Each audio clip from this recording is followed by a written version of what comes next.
On des oreilles, on a tout dit. Yes, passif, c'est spectacle FBB pour parler si on parle pour ne rien dire. Et en disant rien, on a tout dit. Aujourd'hui, on est avec l'homme qu'on appelle Speedy. Comment tu vas? Ça va et toi, spectacle? Ah ben, ça va très bien. Tu es, entre guillemets, une légende de la street pour beaucoup, un mythe de la street. En tout cas, c'est comme ça que beaucoup de gens de ma génération te voient. Et tu as aussi cette casquette artiste dont on va parler. On va essayer de revenir un petit peu sur ton parcours, mais on va parler du présent déjà. Tu as sorti le morceau Loup. En plutôt aquatique, des côtés ou pas carré, des côtés qui manipulent. Les loups ne mangent pas avec les chiens, non. Petit poisson a grandi et est devenu grand. C'est pas parce qu'on est dans haut, c'est retien, non. Est-ce que tu peux nous parler de cette collaboration, avec qui tu l'as faite et comment le morceau a été créé? C'est un morceau qui a été fait par hasard, c'est-à-dire la collaboration a été faite par hasard aussi avec les petits frères de LBC. Donc c'est une équipe qui ont leur crew qui s'appelle Plier Life. Et un jour j'étais au carnaval et puis un des petits frères DJ Side m'a abordé, il m'a dit qu'il aimait beaucoup ce que je faisais et puis qu'il aimerait bien qu'on puisse collaborer, de venir écouter quelques instrus qu'il a dans son studio et ça m'a beaucoup plu et puis ça s'est fait spontanément et puis on est parti comme ça et puis tu sais que la musique en fait quand tu veux faire quelque chose qui plaît ou quelque chose qui va faire un tube, tu n'y arrives jamais. Et quand tu pars dans une espèce de spontanéité, tu fais quelque chose qui passe à la vibe. Donc c'est ça qui s'est passé et puis que ça a donné ce que ça a donné. Et qu'est-ce que vous avez voulu exprimer dans ce morceau, le message du morceau? Tu sais, tu dis les loups ne mangent pas avec les chiens. Qu'est-ce que tu as voulu dire? C'est-à-dire dans ce morceau-là, moi j'ai voulu montrer que dans ce monde, il y a plusieurs catégories de personnes, plusieurs catégories de corps de métier, de tout. Et qu'il y a des gens qui doivent comprendre que tout et n'importe quoi ne se mélange pas en fait. C'est comme les alliages de métaux, c'est dans tout dans la vie, c'est comme ça. Il y a un plus, il y a un moins, c'est tout. Donc c'est aux gens de comprendre ce qu'ils veulent comprendre parce que dans tous les sons, dans toutes les musiques, il y a toujours des petits messages subliminaux. Mais maintenant, c'est du positif aussi. Hein. Ça peut vouloir dire que si vous sentez un chien à l'arrière, ben essayez de mettre contre loup. Pour te mettre au niveau. Au niveau, voilà. Et sur les sociaux où tu dis, il y a vraiment brûlé, il n'y a pas vraiment brûlé Vaval. Non? Est-ce que tu peux m'expliquer ce que tu as voulu dire dans ce Donc, ce que j'ai voulu expliquer quand j'ai dit ça, c'est un peu péjoratif aussi, mais c'est vraiment aussi la vérité. C'est-à-dire, il y a vraiment brûlé, c'est-à-dire que dans la tête de beaucoup d'Antillais, par rapport à mon passé, la place que j'ai aujourd'hui, elle ne m'est pas due en fait. C'est-à-dire que je ne devrais plus être là ou ils auraient peut-être voulu me voir en chien ou en train de fumer du crack dans la rue. Je sais pas ce qu'ils ont dans la tête. Mais dans la vie, tu sais, on peut toujours rebondir, on évolue, on change. Il n'y a que les cons qui ne changent pas d'avis. Et je sais que dans mon pays, on n'est pas tous des cons. Il y a des cons partout, mais il y a des bonnes personnes dans ce pays-là aussi qui pensent, qui aiment le changement, qui m'ont vu, qui aiment le changement de Speedy, qui veulent autre chose de Speedy. Donc, on doit évoluer beaucoup moins. On ne reste pas dans le passé, on ne reste pas dans les trucs. C'est vrai que ça fait de moi qui je suis aujourd'hui. Je suis solide, tu vois ou pas. Mais sinon, nous pas vivre puis ça, on avance. Donc avancer. Et justement, ce morceau qui est disponible sur YouTube, n'hésitez pas à aller le check tout de suite. Il est sur les plateformes de streaming aussi. Et il passe en télé à Tracy Urban. Et il passe également en télé. Donc là, franchement, vous ne pouvez pas le louper. Allez regarder tout ça dès maintenant. Et avant de revenir sur ton parcours, j'ai envie de te poser une question que j'ai envie de te poser depuis super longtemps. C'est toi qui as inventé le mot Aïka, ou en tout cas toi et ton entourage. Et c'est un mot voilà, que beaucoup de gens ont répété. Jusqu'à maintenant, il y a des gens qui le disent toujours. Est-ce que tu peux m'expliquer le sens de ce mot Aïka? Qu'est-ce que ça voulait dire? Qu'est-ce que ça t'a fait de voir que c'est devenu super populaire en Martinique? Aïka, à la base, c'était si tu veux, une identité, une appartenance à une idéologie, à quelque chose qu'on défendait en fait. Bon. On était jeunes, on était cons, on savait pas, on n'avait pas vraiment les moyens et puis tu vois les bonnes cartes en main pour pouvoir faire ce qu'on voulait faire. Donc, mais ça voulait dire, Aïka, ça voulait dire on est là. Tu vois, on est là et quand on est là, en l'ouba et puis brenin, quand on l'ouba et puis pas brenin, donc voilà. Okay. Tu vois ou pas, c'est Aïka, là nous t'es là, nous t'es là. On pouvait faire des choses entre guillemets qui étaient pas trop bonnes. Bon, on va pas énumérer des choses, on n'est pas là pour ça. Mais on pouvait faire des bonnes choses aussi. Parce qu'on a travaillé pour des gens, on a fait de bonnes choses. On a fait de bonnes choses aussi. On n'a pas fait que du sale, comme on dit. Donc voilà quoi. Maintenant après,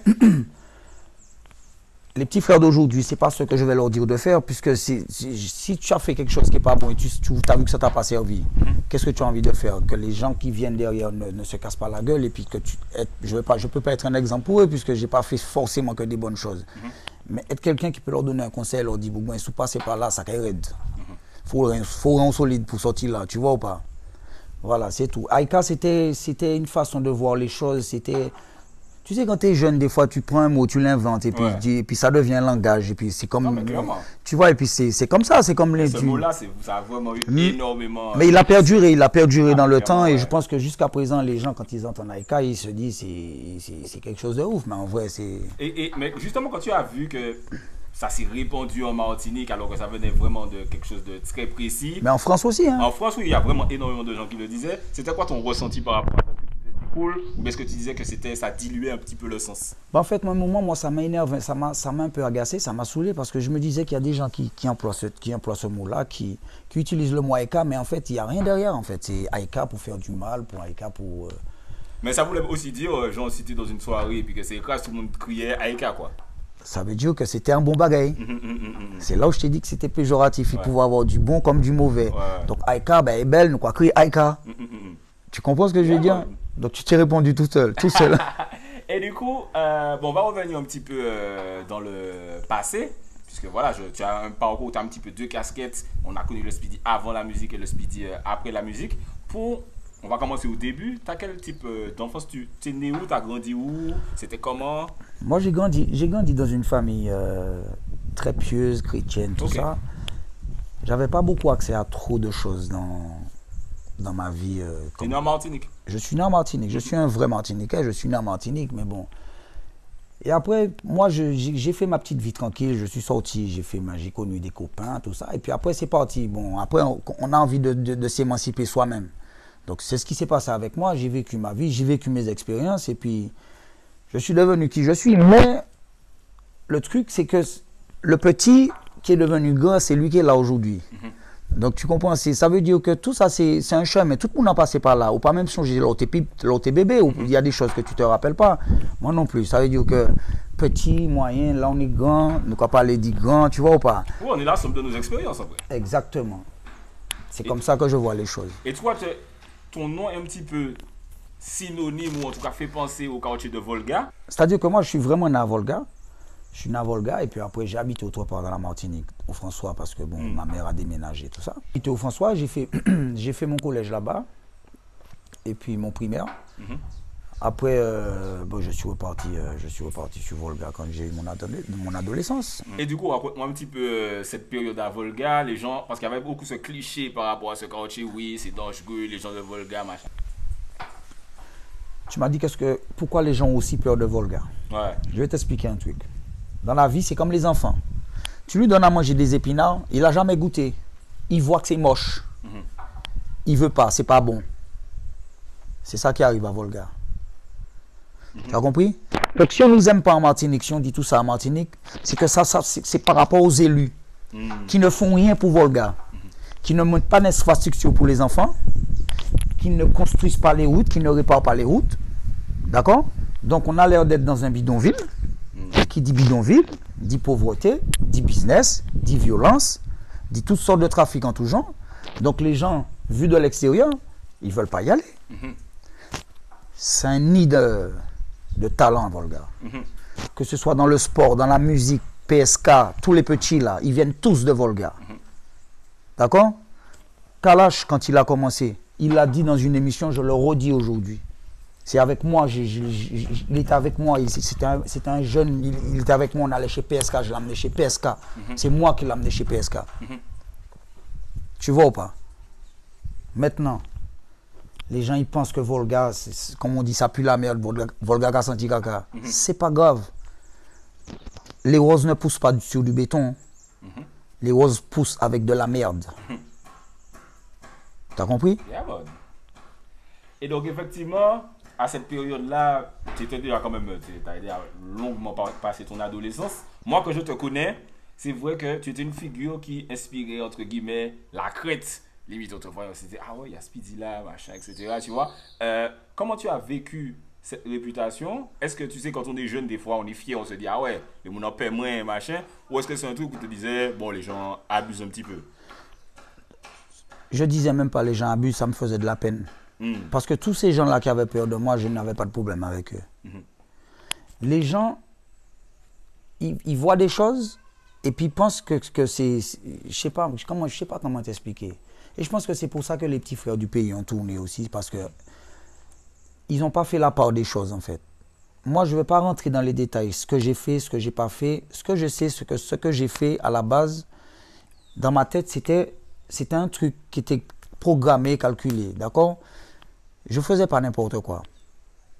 Maintenant, ça qui fait des veines, je sais pour qui ça fait des veines. Moi, pas t'es si mais ben pour rien non plus. Tu comprends ce que je vais te faire comprendre? Je suis pas fou. Quoi, ouais. Tu m'entends parler, je suis pas fou. Il y a des gens qui sont fous, je suis pas fou. Moi, je me levais pas le matin et puis je partais dans des trucs. Maintenant, on va pas s'éterniser sur ça. Maintenant, moi, ce que je veux te faire comprendre, la crainte que les gens avaient, j'espère que ça va plus être ça maintenant.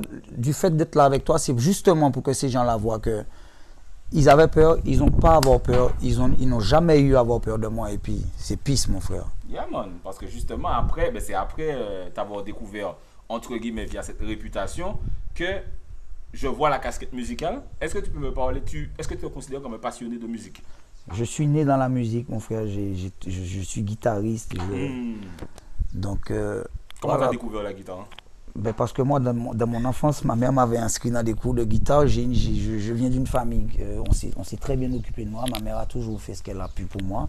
C'était pas des bourgeois, mais bon, voilà quoi. Mes parents, ils ont fait, c'est moi qui avais la tête dure, voilà, c'est tout. Moi, t'es arrêté depuis petit, mais mes parents, c'est pire moi qui baille du fil à retordre. Comme tous les petits brigands.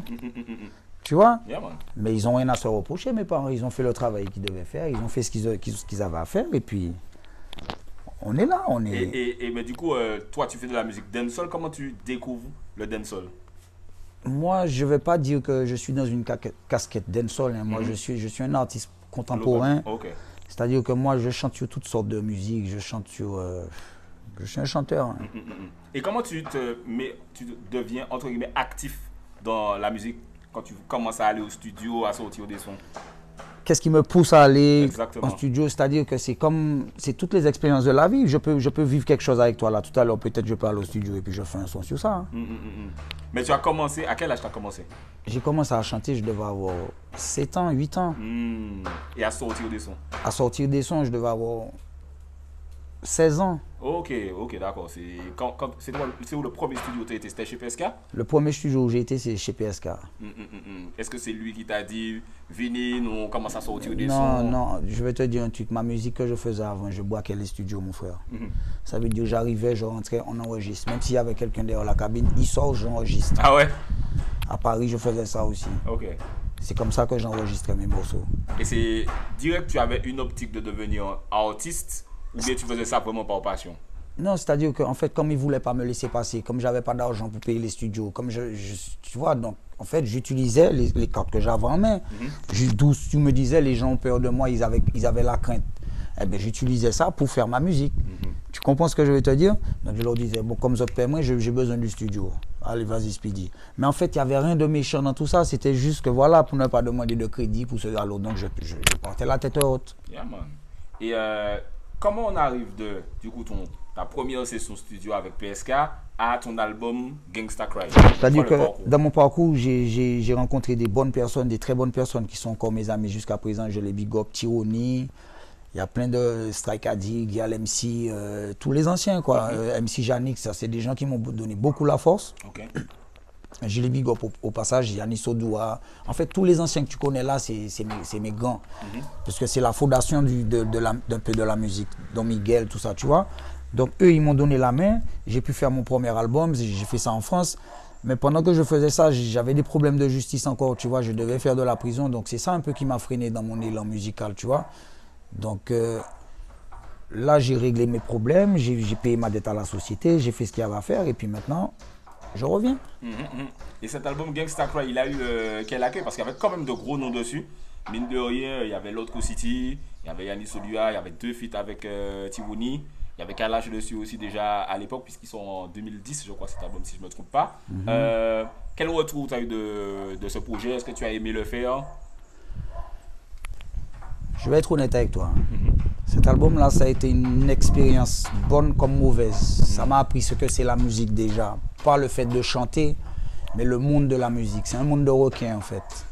Quand tu rentres dans ce milieu-là, c'est soit tu veux être un requin ou bien tu veux être un émo. Ça veut dire que c'est soit tu manges ou bien on te mange. Et moi, mon premier album, on m'a mangé. Ah ouais? On m'a mangé dans le sens où je ne connaissais rien des dessous de la musique, dans le sens où, comme on dit ça, les trucs de SACEM, les trucs de ceci, de cela, tu vois ou pas. Donc, j'ai fait de la musique par passion et puis ben, en vrai, je ne vais pas te mentir, j'ai rien gagné, j'ai pas gagné grand-chose sur cet album-là.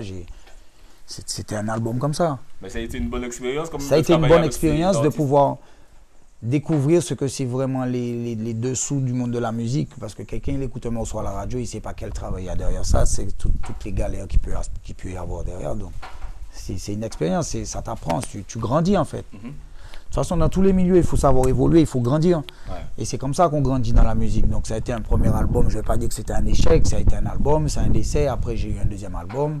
Oui, justement, tu as eu Gangsta Cry 2 que j'ai produit moi-même cette fois-ci, que j'ai fait tout moi-même. Bon, il n'y a pas eu l'impact que ça avait parce que j'étais dans une grande période où c'était chaud. J'étais wanted, je devais partir habiter en Roumanie, j'ai fait un tas de choses. Ah, t'as habité en Roumanie? Ah ouais, mon gars, j'ai tourné, mon frère. Hein, dis-toi, si la loi pas pour moi là même, c'est que vous t'es qu'à circuler. Hein. Ok. Donc voilà, j'étais pas derrière mon projet. Donc voilà, après j'ai lancé ça comme ça. Ça n'a pas eu l'impact que ça devait avoir parce que j'ai fait l'album tout seul et puis j'ai offert l'album en fait. Ok. T'as pas pu le défendre, t'as pas pu faire de promo, etc. Ouais, j'ai fait aucune promo, rien du tout. J'ai pas fait de promo, j'ai rien fait du tout. J'ai lâché l'album, il était vendu en Fnac, j'avais une distrib, le gars il y est plus, c'était Dark Vador, je sais plus je sais plus. Bref. Okay. Mais en tout cas bon. Et ton style musical, du coup, c'est un petit peu les débuts du vocodeur, de l'autotune, etc. Moi, ça me faisait un petit peu penser à Munga. Je sais pas si tu vois c'est qui Munga. Munga, ouais, Innerable. Ouais, exactement. Et du coup, est-ce que c'est quelqu'un qui t'a inspiré? T'es inspiré par la Jamaïque? Oui et non, parce que en fait, il faut pas toujours qu'on pense qu'on est inspiré par quelqu'un. C'est qui a inspiré les Jamaïcains? C'est ça, là, effectivement. Ils se sont inspirés tout seuls. Je me suis inspiré tout seul aussi, mon ref. Et du coup, le vocodeur, pourquoi ce choix? Parce que quand j'ai commencé à faire du vocodeur, les gens disaient que Speedy ne sait pas chanter, Speedy ceci, Speedy. Mais en fait, les gens qui savent maintenant, tout le monde utilise le vocodeur, mais les gens qui comprennent le vocodeur savent qu'il y a différentes manières d'utiliser le vocodeur. Tu peux utiliser le vocodeur pour arrondir les fins de tes phrases ou arrondir les ongles. Ou tu peux utiliser le vocodeur parce que tu ne sais pas chanter aussi. Donc, ils chantent pour toi. Donc les gens qui connaissent la musique, maintenant je pense qu'on a évolué, maintenant tout le monde sait qui sait chanter, qui ne sait pas chanter. Bien bon. Et du coup, justement, tu parles de toutes ces rencontres que tu as fait dans la musique. Comment tu te connectes par exemple avec Tiwouni? Parce que tu as quand même pas mal de featuring, tu le rencontres par hasard. Tiwouni, en fait, on ne s'est pas rencontrés dans la musique. Hein. Tiwouni, on s'est rencontrés un jour en Martinique, pendant que j'étais sur mes actueries, comme on dit. Je vois un rasta chelou qui passe à Fort-de-France avec les cheveux jaunes comme Elephant Man. Ouais. Et il me demande pour l'emmener chez Guy Alexis. Et puis c'est comme ça que ça s'est fait. Je l'ai ramené et puis on est resté en contact, tout ça. Je connaissais même pas Guy Alexis à l'époque. J'entendais Metal Son, Jeune Fille ou Douce à la radio, tout ça. Mais je me suis dit, mais qu'est-ce qu'il me raconte lui? Et finalement, avec de l'acharnement, on a tout dans la vie. Donc on a trouvé Guy Alexis. Et puis Guy Alexis a trouvé ça un peu culotté de ma part de pouvoir le trouver comme ça. Et puis il était bien content.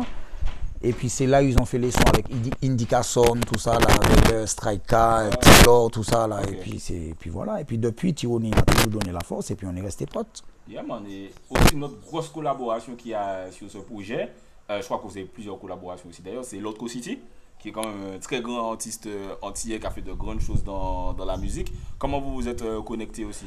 Bon, l'autre City, c'était déjà un ami parce que bon, j'ai de la famille qui habite à Anse-Darley. Et lui, il vient des Anse-Darley, donc on se connaissait déjà un petit peu, donc c'était un petit peu plus facile. Bon, Thierry, c'est un ami, donc ça s'est fait naturellement. Ça s'est fait naturellement la musique? Ouais, ça s'est fait naturellement. Ouais. Après ton deuxième album, tu as eu ta période de creux, entre guillemets, où on te voyait moins. Et du coup, est-ce que la musique te manquait à ce moment-là? Est-ce que tu t'es dit, ok, il faut que je revienne? Tu sais, quand tu es dans la musique, c'est quelque chose qui te hante. Hein. Ça te hante.